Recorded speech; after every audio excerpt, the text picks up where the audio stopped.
का मतलब क्षेत्रफल यानी इसका क्षेत्रफल a और कर्व सरफेस एरिया यानी वक्र पृष्ठ के क्षेत्रफल के लिए क्या मानेंगे ऐसे टोटल सरफेस एरिया यानी संपूर्ण पृष्ठ या कुल पृष्ठ का क्षेत्रफल क्या मानेंगे ठीक है।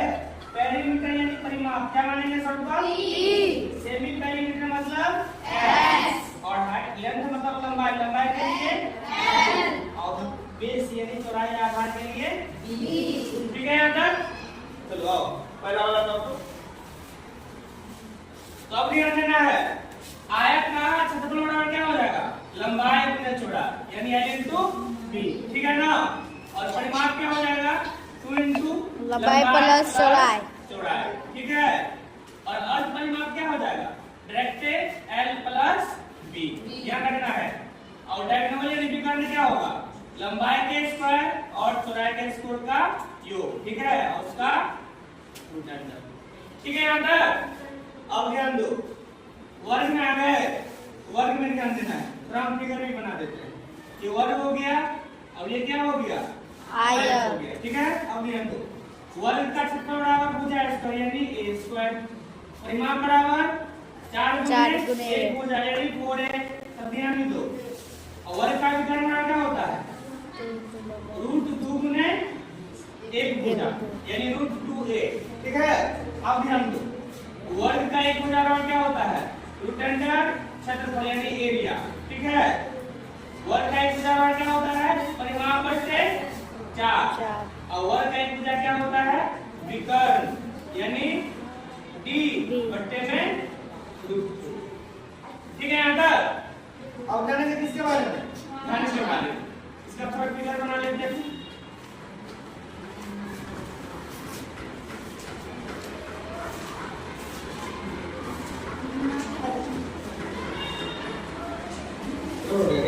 ऊपर सर एगो ऊपर ठीक है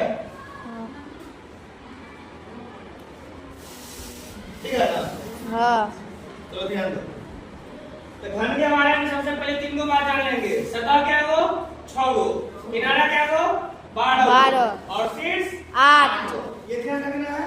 अब घन का आयतन क्या होता है भुजा यानी a3 CSA का बात करें तो 4 गुने भुजा स्क्वायर TSA का बात करें तो 6 गुने भुजा स्क्वायर और विकर्ण का बात करें क्या होगा रूट 3 गुने 1 भुजा ठीक है। यहाँ तक चलो अब घनाभ में चलते हैं। घनाभ की आकृति कैसी होती है आयताकार ऐसा होता है आयताकार।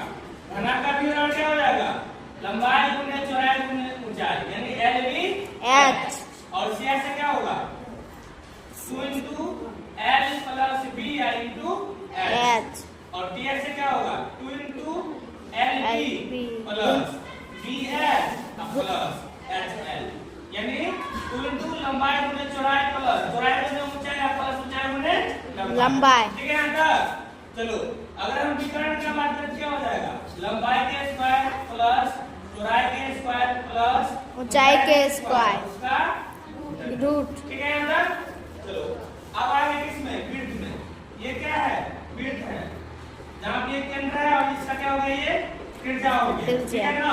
एक बात और जान लेते हैं और यहाँ का ये क्या है केंद्र से यहाँ की त्रिज्या हो गया त्रिज्या हो जाएगा दो को त्रिज्या मिलकर किसका निर्माण करता है व्यास का यहाँ पे छोटा सा फॉर्मूला लेते हैं d बराबर 2r यानी व्यास त्रिज्या का दोगुना और r बराबर d/2 यानी त्रिज्या व्यास की आधी होती है ठीक है ना।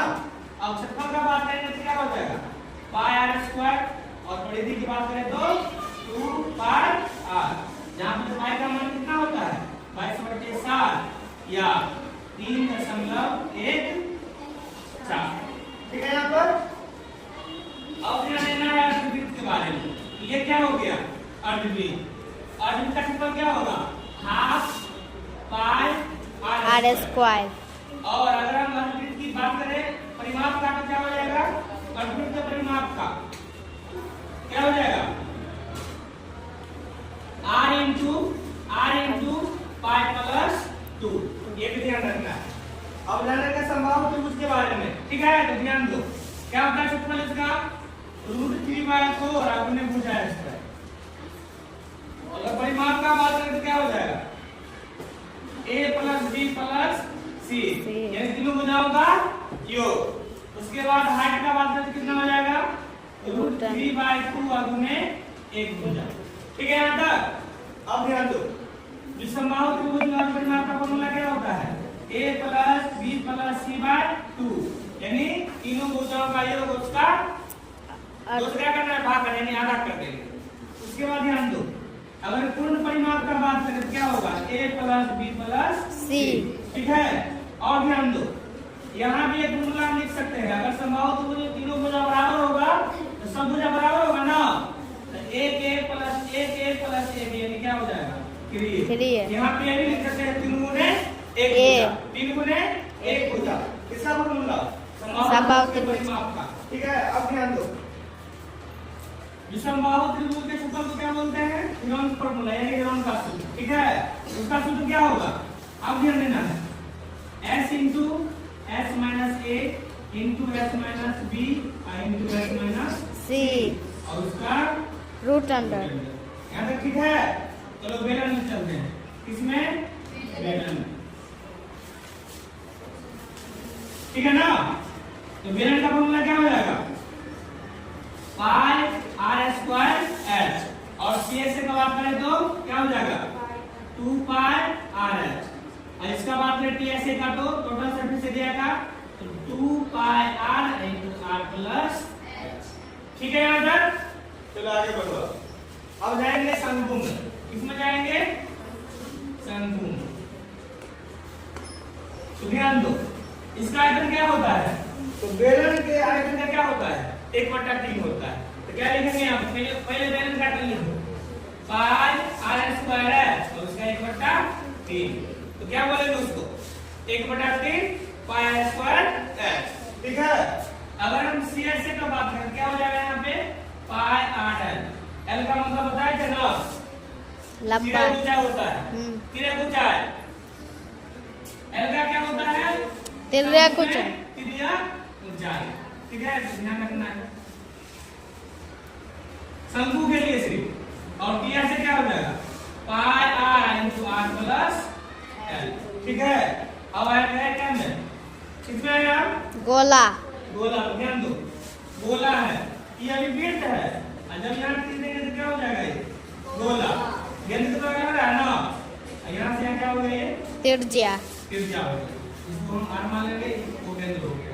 अब ध्यान दो, अभी तो लिख रहा है गोला का, बताओ 4/3 अब पाई r s³ और cs से ts का बात क्या होगा, दोनों क्या हो जाएगा, बराबर, पाई r²।